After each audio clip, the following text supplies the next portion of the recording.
ওয়াশিংটনে চলছে বাংলাদেশ যুক্তরাষ্ট্র শুল্ক আলোচনা। বাংলাদেশের অর্থনীতি কোন পথে যাবে তা নির্ধারণ হতে পারে এই আলোচনায়। আর দ্বিতীয় দিনের আলোচনায় উঠে এসেছে বড় বড় সিদ্ধান্তের ইঙ্গিত। তবে এই আলোচনা বাংলাদেশের পক্ষে যাবে কিনা তা এখনো জানা যায়নি। শুক্রবার রাতে প্রধান উপদেষ্টার কার্যালয়ের এক বিবৃতি এসেছে। এতে বলা হয়েছে, দ্বিতীয় দিনের আলোচনা শেষ।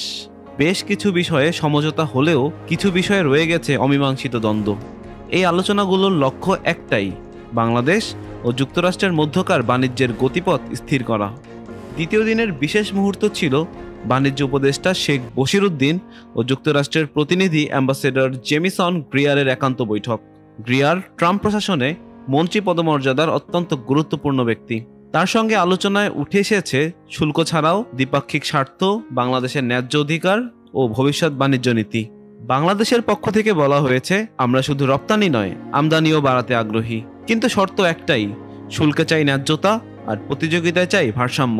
বাংলাদেশের পক্ষ থেকে নেতৃত্ব দিয়েছেন বাণিজ্য উপদেষ্টা শেখ বশিরউদ্দিন। ভার্চুয়ালি যুক্ত ছিলেন জাতীয় নিরাপত্তা উপদেষ্টা খলিলুর রহমান।